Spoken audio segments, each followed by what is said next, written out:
Hi, I'm Steffany Strange. Want to hear something scary?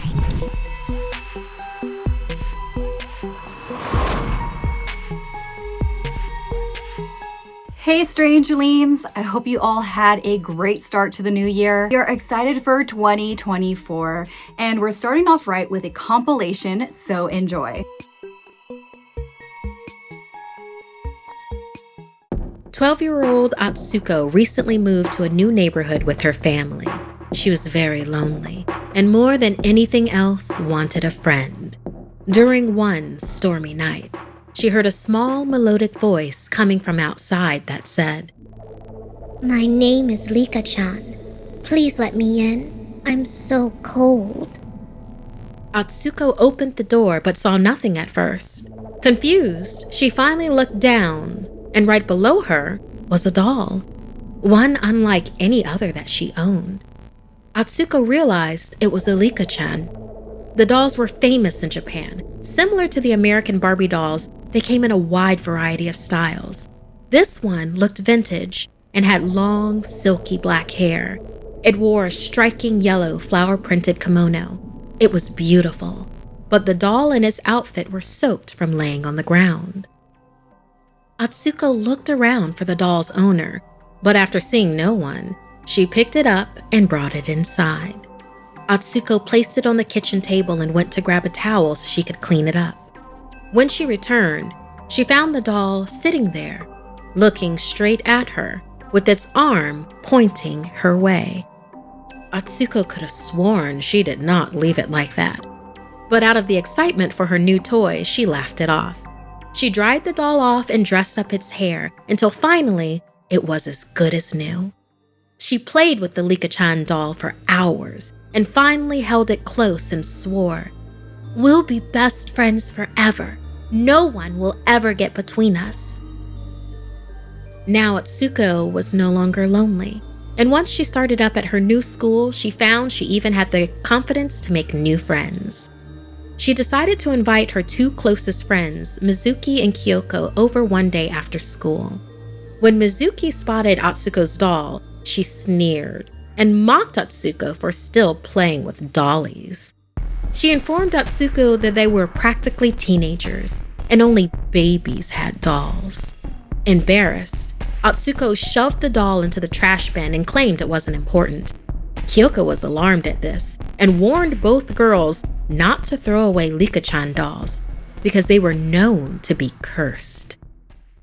Kyoko explained that her grandmother told her stories about dolls that were thrown away, seeking revenge against those that disrespected them, even going so far as killing those foolish enough to disregard the curse. Atsuko started to remove the doll from the trash, but Mizuki laughed at them both for being superstitious. "Only babies believe in stories like that," she teased. Atsuko looked at the doll. It almost looked like it was peering out of the bin back at her. Even though its beautiful features hadn't changed, it looked different now. It looked angry. Mizuki walked over to the bin and used her foot to push the doll all the way down. Out of sight, out of mind. Atsuko soon forgot about it, and her friends went on to have a fun day together. After they left, she felt uneasy about what had happened to the doll, but decided it was time she grew up. So, she left it in the trash. At school the next day, Mizuki never showed up, and Atsuko was immediately worried. Later that day, everyone learned that Mizuki had tragically died. There were rumors all around school that she had actually been murdered, and that when she was found, she had small puncture marks all over her neck. Atsuko knew deep inside that this was all her fault and ran home as fast as she could. She ran into her room and looked inside the trash bin, but the Lika-chan doll was gone. Was the curse real after all? It couldn't be. When her parents arrived home, they found Atsuko in tears in her room. She explained to them what happened, and they comforted her as best they could and also reminded her it was trash day. The doll was long gone. They promised to buy her another and put her to bed for the night. Slowly, the doll and the horrible tragedy left her mind, and she drifted to sleep. Suddenly, a familiar voice jolted her awake. My name is Lika-chan, and you are a liar. Atsuko looked around her dark room, but the doll was nowhere to be found. Just as she thought her mind was playing tricks on her, the same voice cried, You said we'd be best friends forever. Something scuttled across the floor in the dark, and Atsuko stood upright on her bed. Grabbing the flashlight under her pillow, she braced herself in the corner, jerkily scanning the floor surrounding her bed. Breath gasping, light swinging back and forth, but nothing was there. Then the silence was broken by a tinkling giggle, and the cursed doll spoke once again. You treated me like trash. This time, the voice came from above, and just as Atsuko looked up, shining the light above, the doll dropped from the ceiling, clutching onto her face. Atsuko tried to scream, but the sharp plastic hands of Lika-chan stabbed deep into her neck, over and over again. Atsuko tried to beat the murderous doll off of her while she attempted to stop the bleeding from her many wounds with the other, but it was all too much. Atsuko's vision dimmed, and at last, she saw nothing except death. The next morning, at a house a few streets over, a very lonely girl heard a small, melodic voice coming from outside her home.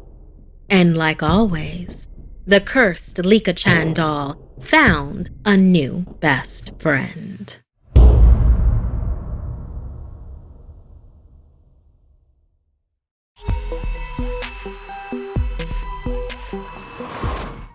Bree stood impatiently on her front porch. It had been 4 years since her best friend Finn had moved out of state, and she couldn't wait to finally be reunited. So much had happened since the 6th grade, Bree wondered if it would be strange being together again. But as soon as Finn pulled up in a beat-up station wagon, music blaring, Bree knew he was the same loud, clumsy dude he'd always been. Later, the two reminisced about the games they used to play and mischief they'd gotten into. Finn remembered Bree's collection of dolls and how they creeped him out. While they'd been put away years ago, Bree's memories were filled with dress-up and tea parties. Again, Finn reminded her that one in particular had eyes that didn't match the others. They were solid black.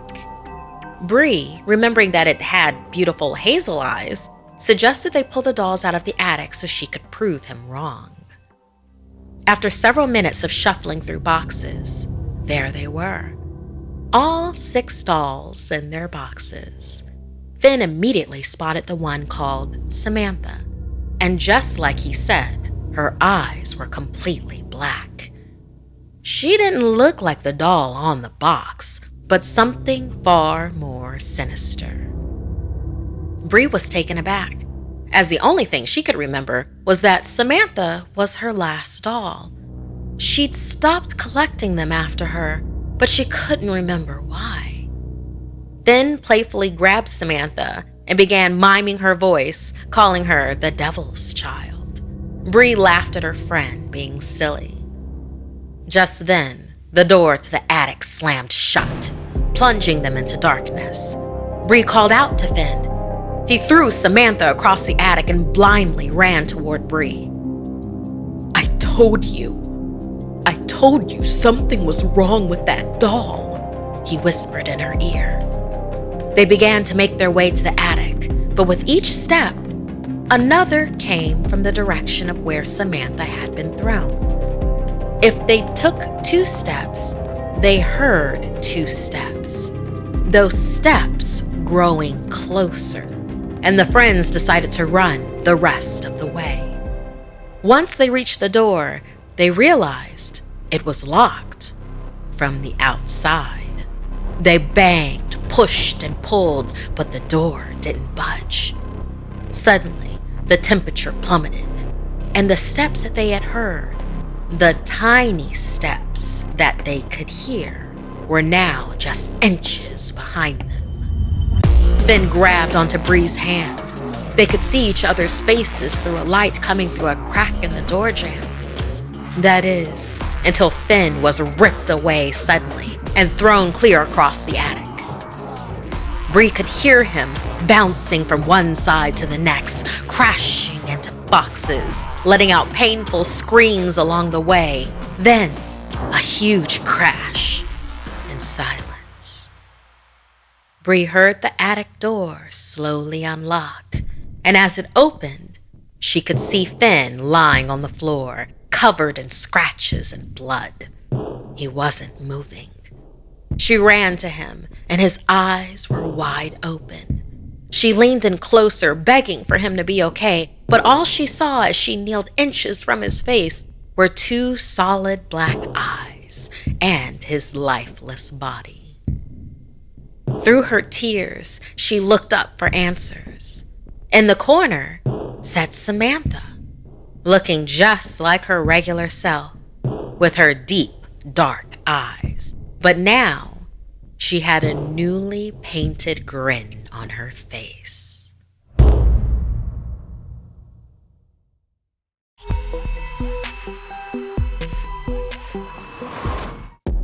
Sun was carrying her laundry down the dimly lit hallway, her thoughts preoccupied with her daughter, Sam. Ever since her accident, Sam had been acting very strangely. She had suffered amnesia after flipping over her bike's handlebars, and her daughter's usual bubbly behavior had taken a dark turn ever since. Suddenly, she stepped on something small and hard. "Ouch!" she yelped, and dropped the basket to the floor. She clutched her foot in pain. "Damn it!" she snapped, her frustration evident in her voice. "I told you kids not to leave your toys out." As she recovered from the initial pain, Sun looked around to see what toys she had stepped on. She picked up the object from the floor, a detached head from one of Sam's Barbie dolls. It was really worn out. Normally, the dolls were kept in pristine condition, but this one was different. Its eyes were eerily blacked out with nail polish, sending a shiver down Sun's spine. Feeling a sense of unease, Sun decided to keep the creepy doll head and put it in her pocket. She glanced into Sam's room. Sam and her little sister Kyra were sitting at their desks, looking busy with their homework. But when Sun looked closer, what she saw in Sam's papers were gruesome drawings of monsters and dead dolls. Sun couldn't shake off the feeling that something was way off. Later that evening, Sun approached Sam's bed to say goodnight. As she leaned down to kiss her forehead, she yelped in horror. Next to Sam on the pillow was the same creepy doll head she had found earlier, the one with blacked out eyes. Sun's heart raced as she reached into her pocket, where she put the object earlier, only to find it empty. The broken toy had mysteriously made its way onto Sam's pillow. Over the following weeks, Sun discovered more evidence of Sam's disturbed state. She found tortured doll parts scattered throughout the house, each one more distorted than the last. Limbs ripped apart, heads twisted unnaturally. It was as if someone or something was delighted in tormenting these innocent toys. When questioned about the incidents, Sam would simply say, "Samantha made me do it." Her trembling finger pointed to the doll head, which she had given the same name as herself, Samantha. Sam claimed that Samantha was the one controlling her actions, compelling her to carry out these depraved acts. Sun's anxiety reached its peak when she heard Kyra's terrified screams echoing throughout the house.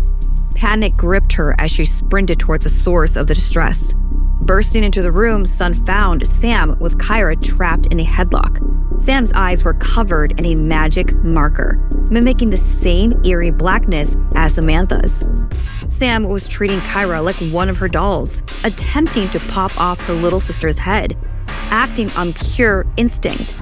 Sun summoned all her strength and forcefully separated the two girls. Sam was thrown backward, slamming into the wall with a sickening thud. Blood oozed from the wound on her head as she laid motionless on the floor. Paramedics arrived swiftly, rushing Sam and Kyra to the hospital for immediate medical attention. However, when Sam regained conscience, her memories were fragmented and distorted. All she could utter was a chilling phrase, "Samantha made me do it." The authorities were called, and an investigation began into the disturbing evidence that had taken place within Sun's home. They searched every inch, collecting the remnants of the shattered dolls as evidence.